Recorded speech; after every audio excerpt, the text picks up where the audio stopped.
He's alone in a cell, staring at the same four walls. 23 hours a day, locked away. 1 hour to walk, to think, to remember. Frederick Baer says he deserves to die. But why? What did he do to end up here, waiting for the state to end his life? A quiet house.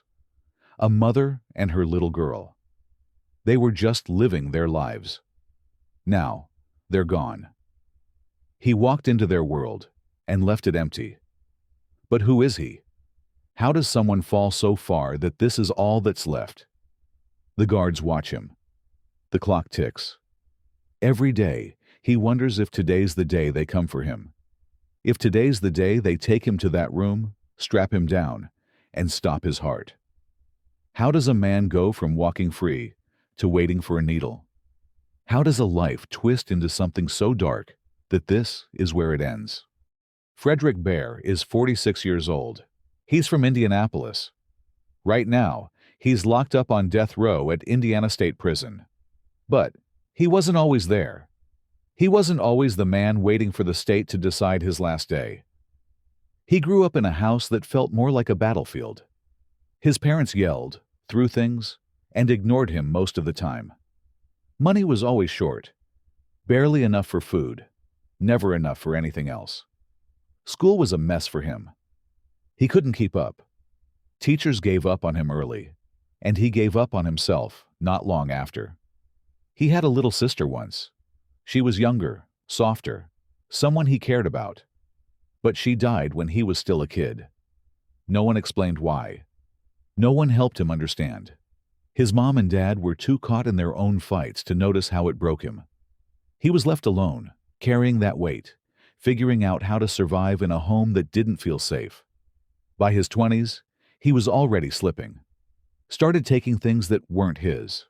Wallets, car parts, anything he could sell fast. He used the cash to buy drugs, whatever would numb him for a while. He got caught more than once in Knox County. First time, it was robbery, just grabbing what he could and running. Another time, battery. He punched a guy who tried to stop him. The cops knew his name by then. He'd go to jail, serve a few months, maybe a year, then get out and do it again. He stole to buy drugs. He fought the cops when they came for him. But it wasn't violent. Not yet. He wasn't always a killer. But something changed. By 2004, he was on a path no one saw coming. February 25th, 2004. A quiet day in rural Madison County, Indiana. The kind of place where people know their neighbors, where kids play outside without worry. But that day, something broke. That day, Frederick Baer stepped into a house and changed everything. Corey Clark was 26 years old. She was home with her daughter Jenna, just 4 years old, a little girl with her whole life ahead of her. Corey was a mom, doing what moms do, taking care of her kids, keeping the house running. They weren't expecting anyone. They had no reason to think trouble was coming. But Baer was nearby. He'd been working construction, picking up odd jobs, moving around. That day, he wasn't there to work. He walked up to their door, knocked. Corey answered. Maybe she thought he needed help. Maybe she thought he was lost. She didn't know what he wanted. She didn't know he was carrying a knife. He stepped inside. Things moved fast. He tried to rob her, take what little she had, but it didn't stop there. He wanted more. He tried to assault her, to take everything she wouldn't give. Corey fought back. She wasn't going to let him win, not without a fight. She had Jenna to protect, a little girl who needed her mom. But Baer had that knife. He wasn't leaving empty-handed. He wasn't leaving without blood. When Corey wouldn't stop fighting, he slashed her throat. Quick, brutal. She fell, bleeding out on her own floor. Her daughter Jenna was right there, just 4 years old, watching her mom collapse. Did she scream? Did she cry? We don't know. What we do know is Baer turned to her next. That little girl, who hadn't done anything to anyone, who was just playing in her home. He slashed her throat too. Same knife, same cold hands. He left them both there, bleeding on the floor, life draining out of them. A mother and her daughter, gone in minutes. He walked out, calm, like nothing happened. Neighbors saw him leave, saw him step into the daylight like it was just another day. He didn't run. He didn't look back. He just walked away, leaving that house silent, empty.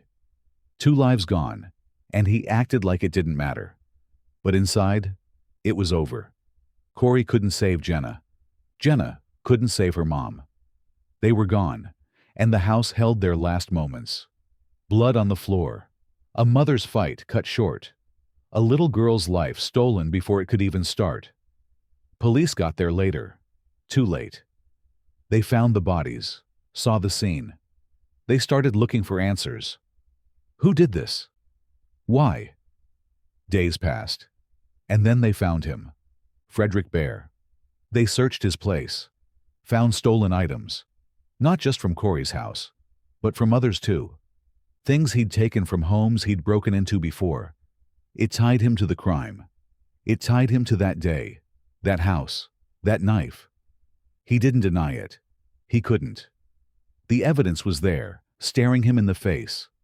But what drove him to do it? What made him walk into that house, take that knife and end 2 lives? Was it the drugs? The money? Or was it something else? Something darker? Something he carried inside him all along?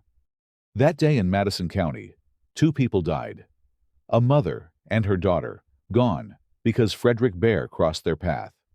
He left them bleeding. He left their family broken. And he walked away, calm, like it was nothing. But it wasn't nothing. It was everything. To Corey, to Jenna, to the people who loved them. And now, the question hangs in the air. What happens to a man who does something like that? What happens when the law catches up? Corey Clark was 26, a young mom doing her best to build a life for her family. She lived in a peaceful corner of Madison County, Indiana, where the days were calm and the streets felt safe. She worked hard, juggling the demands of motherhood and keeping her household running smoothly. That's who she was, a woman who poured everything into her kids, her home, her future. Jenna, her daughter, was only 4.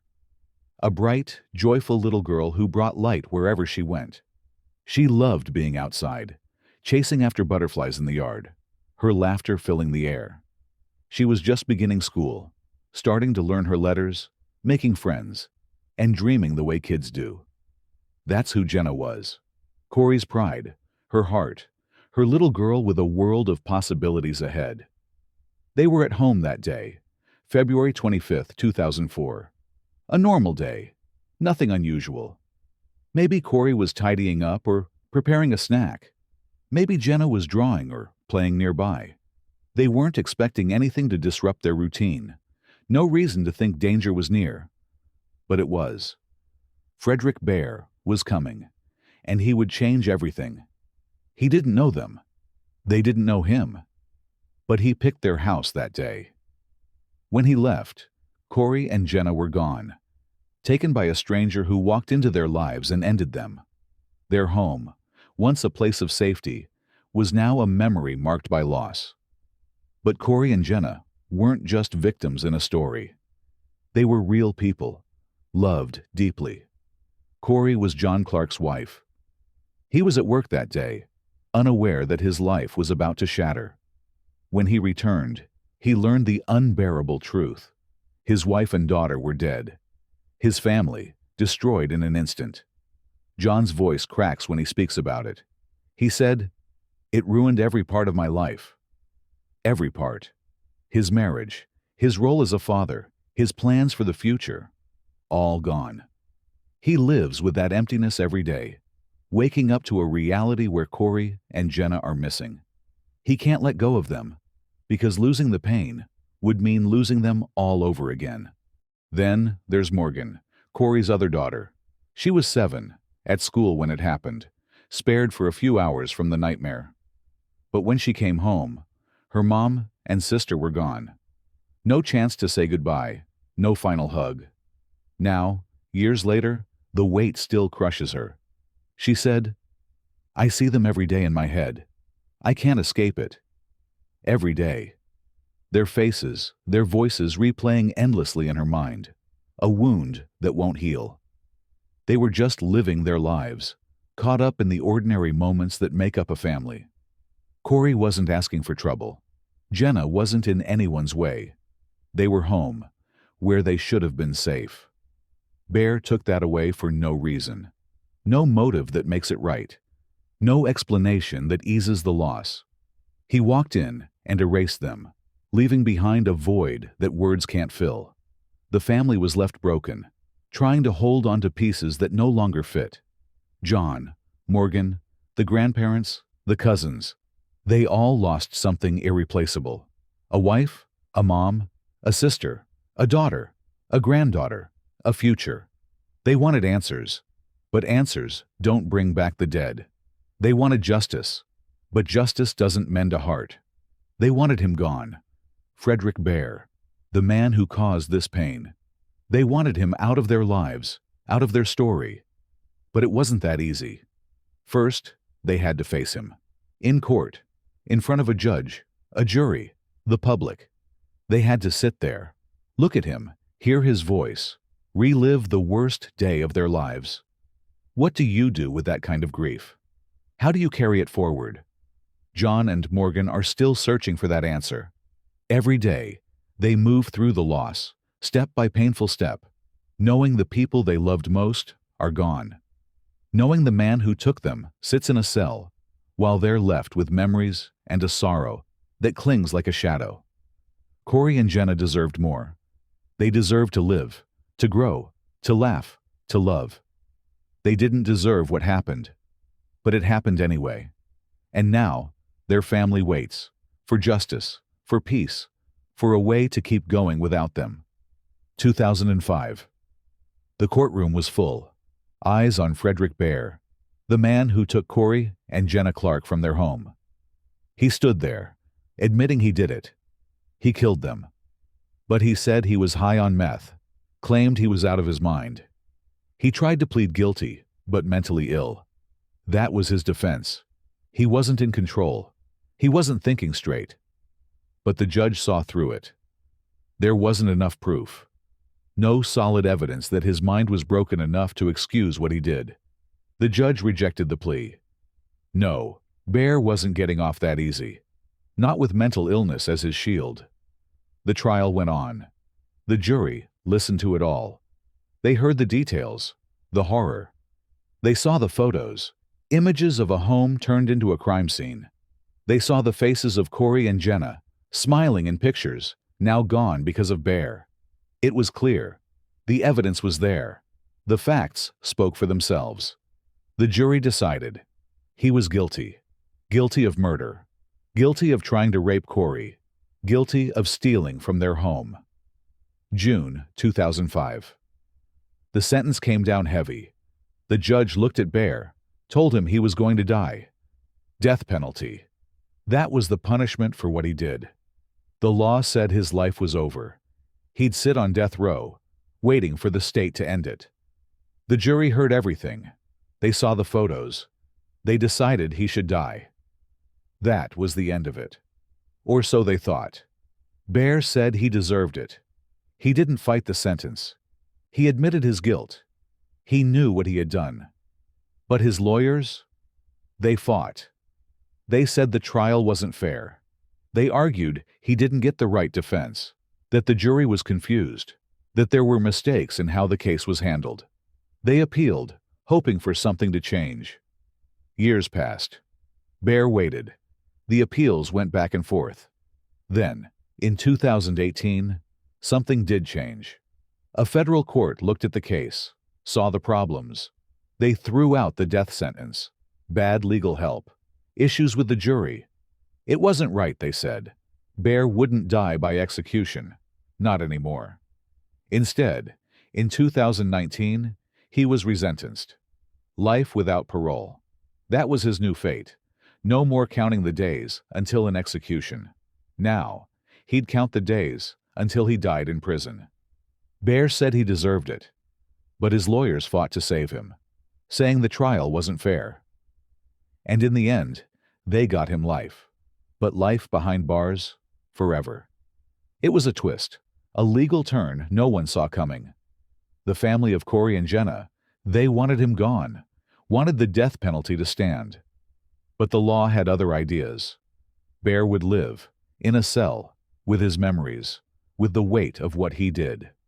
No escape, no freedom, just time, stretching out in front of him. A life sentence for a life taken. The trial, the sentencing, the appeals. It was all about what Baer did that day, about the lives he ended. But it was also about justice, about the law, about what happens when the system itself is put on trial. Was it about punishment? Or about making sure the punishment fits the crime? For Corey and Jenna, their story ended in tragedy. For Baer, his story just keeps going, behind bars, with time as his only companion. Frederick Baer's world has shrunk to the size of a cell in Indiana State Prison. No longer on death row, his sentence now life without parole, every day stretches out in front of him like an endless corridor. He's locked away for 23 hours, a single hour to step out into a world that's no longer his. During that hour, he can exercise, feel the weight of the iron under his hands, or he can use the phone to call his girlfriend in Germany. She's his connection to the outside, a voice that reminds him there's still someone who cares, even if it's from thousands of miles away. Her voice is his escape, brief and far too short, but it's something. But inside his cell, there's Lucky, his cat. In this place where humanity is stripped down to its bare essentials, pets are a rare privilege, an acknowledgement that even the condemned need something to love. He feeds her, talks to her about his day, his regrets, his past. She's his confidant, the only one who listens without judgment. He knows, though, that even this small joy can be taken away. Lucky is his to care for, but not to keep forever. Baer has felt the loneliness of these walls. The silence can be deafening, the isolation a punishment in itself. He's been here long enough to feel the weight of every day, to know every crack in the concrete, every echo of footsteps outside his door. Loneliness here isn't just about being alone. It's about the absence of hope, the knowledge that this is the rest of his life. He's not immune to the harsh realities of prison life. Over the years, he's faced his share of threats. Other inmates have tried to settle scores, to make him pay in their own way for his crimes. There was a time when he was attacked, a sharp reminder that in here, you're never truly safe. His scars, both physical and emotional, are reminders of those encounters, of the constant need to watch his back. Regrets? They're his constant companions. Baer has written letters to Corey's family, pouring out apologies that will never reach them. He knows he can't undo what he did, but he writes anyway, hoping somehow his words might ease the pain he caused. He can't send them. He doesn't know where the Clarks are, or if they would even want his apologies. But he writes, because in his cell, with nothing but time, he's come to terms with the gravity of his actions. His cats, current and past, have been his solace. Before Lucky, there were others, each one a brief light in his dark existence. They've provided a semblance of companionship, a daily routine that gives him purpose. Feeding them, cleaning their litter, watching them play. It's a small universe where he can pretend he's still part of something normal, something good. Life in prison for Baer isn't about rehabilitation or redemption. It's about survival, about living with the weight of his past. Every day is a reminder of what he did, of the lives he ended. He's no longer counting down to an execution, but he's counting the days, the years, until death comes naturally, in this place where time is both his enemy and his only company. In the quiet of his cell, with Lucky purring beside him, Baer faces his future, one without freedom, filled with the echoes of his crimes, the loneliness of his existence, and the silent, unending regret for what he took away. Frederick Baer sits alone, his thoughts his only company. He prays, seeking forgiveness, but he knows some things can't be forgiven. He's aware that the weight of his sins is too heavy for absolution. In the quiet of his cell, he talks to God, asks for mercy, but understands that true forgiveness might be beyond his reach. Regret is his constant shadow. He looks at Lucky, his cat, and thinks about what he would give to undo his crimes. He says he'd give up his cat to undo what he did. But he can't. He lives with it every day. He speaks to his cat, confesses his mistakes, but knows that no amount of sorrow can bring back Corey and Jenna Clark. His regret is raw, real, but it changes nothing. Superintendent Wilson has seen it all. He's met Baer, talked to him about life, about the world outside these walls. But Wilson carries a heavy burden. He knows he'll be there when Baer dies, not by execution, but by the natural end of a life lived in confinement. "I'll be there when he dies. We talk about life, but I know I'll end it," Wilson says, speaking of the inevitable conclusion of Baer's sentence. Baer understands this too. He says, "Wilson isn't taking my life. The state is." But one day, they'll walk to that room together. There's a dark irony in their relationship. Wilson, who oversees the prison, who has gotten to know Baer, will be there when the last chapter of Baer's life closes. Not with a needle this time, but with the finality of prison life. But can Baer truly feel sorry? He talks about small things, like how he cries over butterflies hitting his windshield.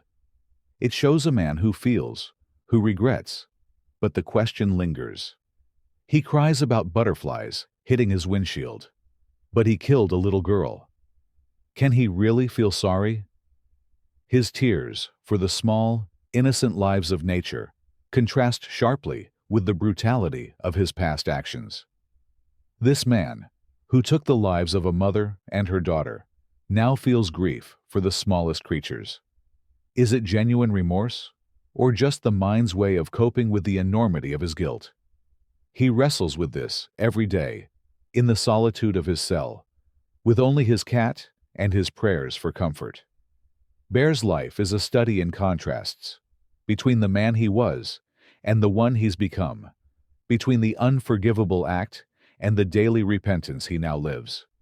He knows he can't undo the past, but he lives with it. Each day a reminder of what he took away. Each night a silent conversation with a God who might or might not listen. In this prison, behind these walls, Frederick Baer serves his time, not just in years, but in the ceaseless torment of his mind, wrestling with regrets that will never fade, with a sorrow that time can't heal. Frederick Baer did something horrible. No one can deny that. He took lives, left a family shattered. Now he waits to pay for it, not with his life, but with the rest of it behind bars. But is waiting worse than dying? Is living with the weight of your actions, day after day, year after year, a more severe punishment than a quick end? Can a man like Baer ever find peace?